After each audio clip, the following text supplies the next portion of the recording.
ഇന്ന് ഒരു യമനി മന്തി ഉണ്ടാക്കാം. ഇതുണ്ടാക്കി കഴിച്ചാൽ പിന്നെ നിങ്ങൾ കടയിൽ നിന്ന് വാങ്ങാനൊന്നും മടിക്കും. ഇതെൻ്റെ സിസ്റ്ററിലോ ഷമീനാത്ത സജസ്റ്റ് ചെയ്തതാണ്. ഞാൻ നേരത്തെ ഉണ്ടാക്കുമ്പോൾ ഇതിലെ ഒരു സ്റ്റെപ്പ് ചെയ്യാറില്ലായിരുന്നു. അതും കൂടി വന്നപ്പോൾ അസാധ്യ ടേസ്റ്റ് ആയിരുന്നു. ആദ്യം 1 kg വരുന്ന ഒരു ചിക്കൻ എടുക്കുക. ചെറിയ കോഴിയാണ് നല്ലത്. ഇതിനെ 4 പീസസ് ആയിട്ട് കട്ട് ചെയ്തിട്ടുണ്ട്. ചിക്കൻ ഒരു കത്തിയോ ഫോർക്കോ വെച്ച് കുത്തി അതിനുള്ളിൽ ഹോൾസ് ഉണ്ടാക്കുക. മസാല ഉള്ളിലേക്ക് കയറുന്നതിന് വേണ്ടിയാണ് ഇങ്ങനെ ചെയ്യുന്നത്. ഇതിലേക്ക് ചെറുതായി അരിഞ്ഞ ഒരു ക്യാപ്സിക്കം, 4-5 പച്ചമുളക്, 2 Maggi cubes, 3 tablespoon oil, മന്തി മസാല 2 ടേബിൾ സ്പൂൺ. ഇത് ലുലുന്ന് വാങ്ങിയ മന്തി മസാലയാണ്. ഏത് പാക്കറ്റ് വേണമെങ്കിലും നിങ്ങൾക്ക് യൂസ് ചെയ്യാം. ഇതെല്ലാം കൂടെ ചിക്കനിലേക്ക് നന്നായിട്ട് തേച്ച് പിടിപ്പിച്ചിട്ട് ഒരു 2 hours ഫ്രിഡ്ജിൽ റെസ്റ്റ് ചെയ്യാൻ വെക്കണം. ഈ സമയം നമ്മൾ റൈസ് 30 minutes സോക്ക് ചെയ്ത് വെക്കണം. ഇന്ത്യ ഗേറ്റിൻ്റെ വൈറ്റ് സെല്ലാ റൈസാണ് ഞാനിവിടെ എടുത്തിരിക്കുന്നത്. 1 കപ്പ് റൈസിന് 1.25 കപ്പ് വെള്ളമാണ് യൂസ് ചെയ്തേക്കുന്നത്. എന്നിട്ടൊരു ബിരിയാണി പോട്ട്, ഞാനിവിടെ എടുത്തിരിക്കുന്നത് അലൂമിനിയത്തിൻ്റെ പോട്ടാണ്. നോൺ സ്റ്റിക്കിൽ ഇത് അത്രയും വർക്കാവുന്നതിനെക്കാട്ടി എനിക്ക് തോന്നിയിട്ടുള്ളത് ഈ വലിയ ബിരിയാണി പോട്ടിൽ അലൂമിനിയത്തിൻ്റെ ചെയ്യുമ്പോഴാണ് കൂടുതൽ നന്നായിട്ട് വന്നത്. കാരണം വെച്ചാൽ അലൂമിനിയത്തിലാകുമ്പോൾ ആ ചൂട് കൺസിസ്റ്റൻസി കറക്റ്റായിരിക്കും. സോ മാക്സിമം ഇങ്ങനത്തെ പാത്രം എടുക്കാൻ നോക്കുക, അല്ലെങ്കിലും കുഴപ്പമൊന്നുമില്ല. എന്നിട്ട് നമ്മൾ മാരിനേറ്റ് ചെയ്ത ചിക്കനിൽ നിന്ന് ആ ക്യാപ്സിക്കം ക്യൂബ്സ് എല്ലാം ഇനി മാറ്റിയെടുത്തിട്ട് ചിക്കനെ മാറ്റി വയ്ക്കുക. എന്നിട്ട് പോട്ടിലേക്ക് 3 ടേബിൾ സ്പൂൺ ഓയിൽ ഒഴിച്ച് ഒരു സവാള അരിഞ്ഞത്, ഹോൾ മസാലസായ ഡ്രൈ ലെമൺ, പട്ട, ഗ്രാമ്പൂ, ഏലക്ക, ബേ ലീവ്സ്, ക്രഷ്ഡ് കുരുമുളക്, എന്നിട്ട് ആദ്യത്തെ ക്യാപ്സിക്കവും ഇട്ട് സോട്ട് ചെയ്യുക. ഒന്ന് വഴണ്ട് വരുമ്പോഴേക്കും റൈസിൻസും ആഡ് ചെയ്യുന്നുണ്ട്. വേണമെങ്കിൽ കാഷ്യൂസും ഇടാം. ഞാൻ റൈസിൻസാണ് ആഡ് ചെയ്തത്.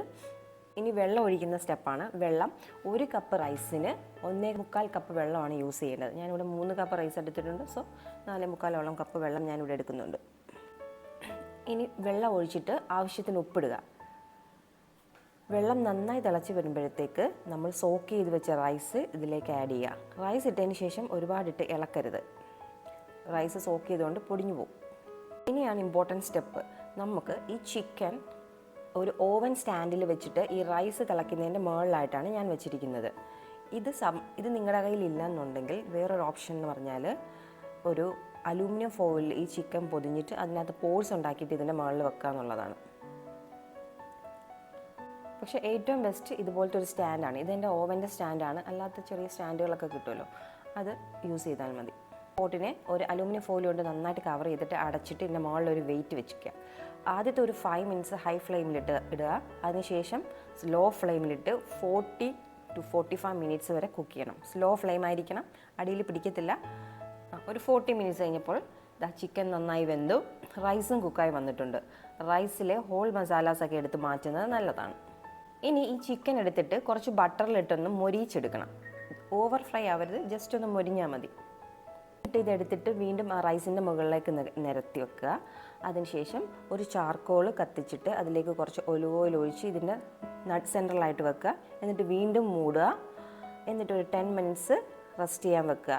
ഫ്ലെയിം ഓണാക്കണ്ട, ഫ്ലെയിമിൻ്റെ പരിപാടി കഴിഞ്ഞു. റെസ്റ്റ് ചെയ്യാൻ വെച്ചാൽ മാത്രം മതി. 10 minutes കഴിഞ്ഞ് നമ്മളൊന്ന് തുറന്ന് നോക്കുമ്പോൾ നല്ല അസൽ സ്മെല്ല് വരും.